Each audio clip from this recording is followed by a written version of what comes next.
آور نے پاکستانی شخص کو نہ صرف زخمی کیا بلکہ اس کی داڑھی بھی کاٹ دی۔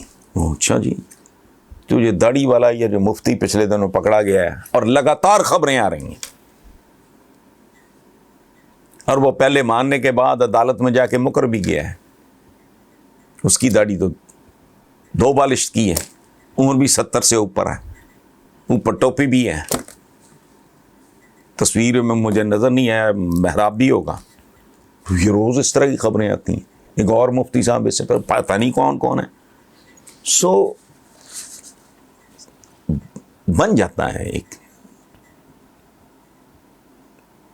اس لیے یہ کلیشاز ہیں، ہمیں بچپن سے سنا کہ چند لفظ ہر جگہ سازش ڈال دیتے ہیں، ہمارے خلاف ہے دنیا۔ تمہارے پلے کیا ہے؟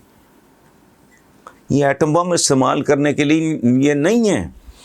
ہندوستان تو بیچارہ چھوڑیں، وہ تو ہمارے جیسا ہی ہے، سائز ہی بڑا ہے، لمبا چوڑا فرق نہیں ہے۔ باقی دنیا کے ساتھ ہمارا کیا کمپٹیشن؟ ہم سے امریکہ ڈر رہا ہوگا جی، اسرائیل ڈر رہا ہوگا، ہم کسی کا ایشو نہیں ہے۔ ان کا فوکس کہیں اور ہے۔ وہ لاکھوں ایکڑ ریت پہ فصل لگاتے ہیں، اور آپ کو پتہ ہے پانی کا ایک قطرہ ضائع نہیں ہوتا۔ ہر پلانٹ کو، ہر پودے کو اس کی ریکوائرمنٹ کے مطابق پانی ملتا ہے۔ یہاں جہاں میں رہتا ہوں، یہ متمول لوگوں کی بستی ہے۔ میں ان کے لیے وہ الفاظ استعمال کرنا چاہ رہا ہوں جو ممکن نہیں ہے۔ ان کے ملازم گاڑیاں دھو رہے ہوتے ہیں، یہ بے شرم بے حیا 99% ملازم گاڑی دھوتا ہے، بے رحمی سے پانی ضائع کرتا ہے، پائپ نیچے پھینکتا ہے، گاڑی خشک کرنا شروع کر دیتا ہے۔ انہیں پتہ ہی نہیں سب سوائل واٹر کدھر جا رہا ہے، نہ اپنی آئندہ نسلوں کی پرواہ ہے، ہوش ہی ککھ نہیں، چھوٹے چھوٹے مفادات کے لیے۔ یہ جو میں لکھا کرتا تھا نا کہ قیمے والے ناچتے ہیں، ادروائز ان کے جلسوں پہ جس بندے میں تھوڑا ضمیر ہوگا، ہوش ہوگا، حواس قائم ہوگا، ان کے جلسوں کی رونق بڑھائے گا۔ اس لیے پلیز بھائی میرے، ہو سکے تو ہم لوگ کس نیج پہ پہنچ چکے ہیں؟ فراڈ کرنا نہیں چھوڑتے، نماز بھی قضا نہیں کرتے، نیازوں کا اہتمام بھی کرتے ہیں، اپنے اعمال بھی درست نہیں کرتے، لیکن عمرے بھی کرنے چلے جاتے ہیں، رشوتیں بھی لیے جا رہے ہیں، وغیرہ وغیرہ، لمبا۔ تو توفیق صاحب، آپ یہ سب کچھ، ہم یہ سب کچھ بھگت بھی تو رہے ہیں نا۔ ہمارے انہی ننگے منافقانہ تضادات نے اسی لیے ہمیں نت نئی ذلت اور آفات، جتنے تضادات ہیں اس سے زیادہ آفات میں ہم مبتلا ہیں، انفرادی طور پہ اور اجتماعی طور پہ۔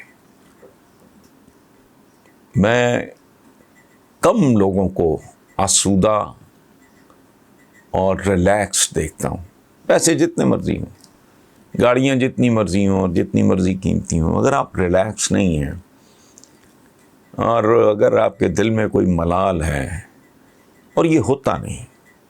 ہمارے صوفیہ کہا کرتے تھے کہ جرم اور گناہ وہ ہے جو آپ کو تھوڑا سا بے چین کر دے کہ یار میں نے یہ حرکت کی ہے، یہ انسانوں والی تو نہیں تھی۔ یہاں وہ احساس ہی مٹ گیا ہے، ہر ایک کا ہاتھ دوسرے کی جیب میں ہے، اور میں اس پہ کیا میں آپ کو لمبی چوڑی کہانی میں بیان کروں، روٹین کا کام ہے، کوئی ایشو نہیں ہے۔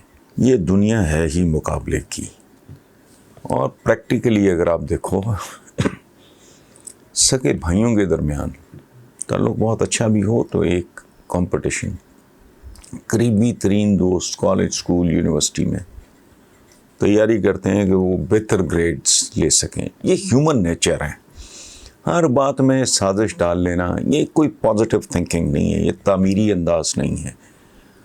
ہم لوگ، ہمارے جو نصاب ترتیب دینے والے، خدا ان کے حال پہ رحمت کرے، جو مر گئے ہیں ان کے گناہ معاف کرے، یعنی کتنی احمقانہ، کتنی مسخہ خیز بات ہے کہ ماچس کی ڈبیا جتنا انگلینڈ اپنے سے ہزاروں گنا بڑے ہندوستان پہ قابض ہو جاتا ہے، اور چند ہزار لوگوں اپنے ذاتی چند ہزار لوگ، وہ ہم پہ اتنی دیر رول کرتا ہے، تہو بالا کر کے رکھ دیتا ہے سارا کچھ، اور ہم یہ کہہ کے نکل جاتے ہیں آرام سے بے شرموں اور ڈھیٹوں کی طرح کہ انگریز نے ہمارے خلاف سازش کی. سبحان اللہ.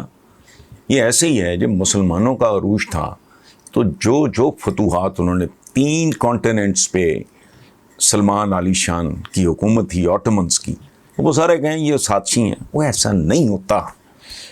سازش is a part of the package.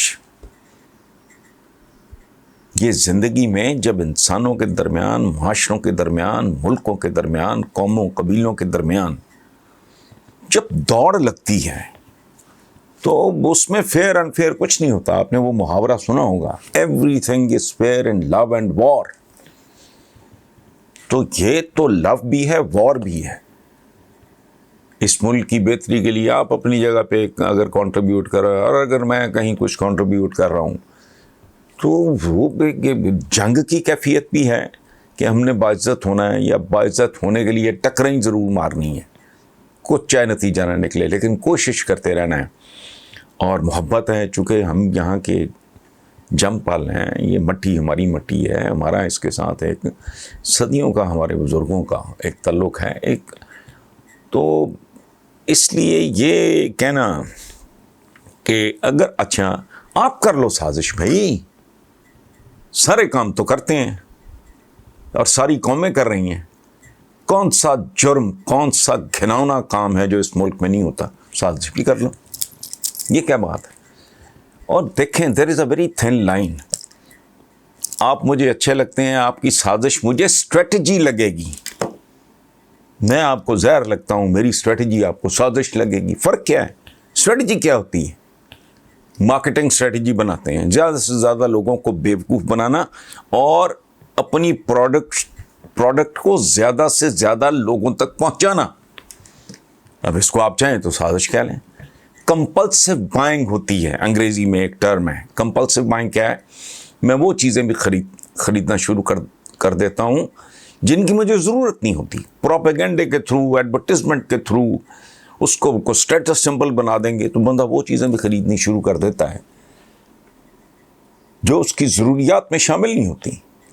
تو یہ سازش نہیں ہے. تو بھائی میرے یہ کہنا، اور اگر کوئی آپ کو آؤٹ منوور کر گیا، آپ سے زیادہ اسمارٹ ہے، آپ سے زیادہ طاقتور ہے، اور طاقت اس کو ایسا تھوڑی ہے خیرات میں مل گئی ہے، یہ اس نے شاپنگ مال سے خرید لی ہے، محنت کی ہے. وائی از امیریکا سپر پاور ٹوڈے؟ سازش. مسلمانوں کا جب سازش، یہ تو کوئی بات نہ ہوئی نا جی کہ آپ کل مسلمانوں کا کوئی اٹھ کے کہہ دے گا کہ وہ سازشی تھے. ایسا نہیں ہے. آپ کو اپنے عصر، اپنے عہد، جس زمانے میں کوئی قوم قبیلہ زندہ ہے، اس کے تقاضوں کے مطابق، اس کے تقاضوں کو سمجھ کے اگر آپ ایڈریس کرو گے تو بس ٹھیک ہو گیا پھر سارا. اچھا، اور اگر کوئی آپ کے خلاف صاحب بالفرض، میں تو مانتا ہی نہیں سازش تھیوری. ہمارا ذہنی طور پہ بیڑا غرق کر کے رکھ دیا ان لوگوں نے جو انگریز کے اس ملک پہ قبضے کو سازش کہتے ہیں. مجھے ان سے گھن آتی ہے. کیسے ہو سکتا ہے؟ وہ بھائی چند میرا خیال ہے لاکھ بھی بندہ کبھی نہیں رہا. گورا تو یہاں نہیں رہا. کروڑوں آبادی تھی آپ کی، اس سے ہزاروں گنا زیادہ آپ کا رقبہ تھا. نکلا کیا؟ آپ کے پلے کیا نکلا؟ تو سازش اگر کوئی کسی کی اسکیم کہہ لو، آپ کسی کی اسٹریٹجی، حکمت عملی آپ کے خلاف کامیاب ہو گئی ہے، تو اس کا مطلب ہے کہ آپ ذہین نہیں ہیں، آپ احمق ہیں، آپ الرٹ نہیں تھے، آپ نے ذمہ داری کا ثبوت نہیں دیا، آپ تیار نہیں تھے، آپ خبردار نہیں تھے. جنگل میں یہ جو بے شمار 1-2-4 چینلز ہیں جو میں کبھی کبھی دیکھتا ہوں وائلڈ لائف وغیرہ پہ، ہرنوں کی ڈار میں جو ماڑا ہوتا ہے وہ قابو آ جاتا ہے چیتے کے یا شیر کے. جو چوکنا ہوتا ہے وہ بر وقت بھاگ اٹھتا ہے. تو اس لیے یہ کہنا سازش ہے کچھ نہیں. آپ کے اپنے کرتوت ہیں جو ہم لوگوں نے بیجا ایز اے قوم، اور ہمیں صدا ملی ہے اور ملتی رہے گی. ہم بت پرستوں سے بدتر لوگ ہیں. وہ اس لیے کہ ہم شخصیت پرستی کی طرف جا نکلیں. ہر بندے کو تو ہم دیوتا بنا لیتے ہیں. کسی پہ ذرا کراٹس پتہ نہیں آپ کا وہ سارا کچھ خطرے میں پڑ جاتا ہے. وہ بھائی انسان ہے. حضور کے بعد کوئی بندہ ایسا نہیں ہے جس کی پرفیکشن کے بارے میں آپ دعویٰ کر سکیں. آپ کو بات کر کے دیکھیں تو شروع ہو جائیں گے آنکھیں بند کر کے. نہ کچھ سوچنا ہے نہ سمجھنا ہے. وہ بندہ آرگیومنٹ کیا دے رہا ہے, دلیل کیا دے رہا ہے. اور شخصیت پرستی یاد رکھنا آپ بت پرستی سے بدتر چیز ہے. اس کی وجہ ہے بت تو ایک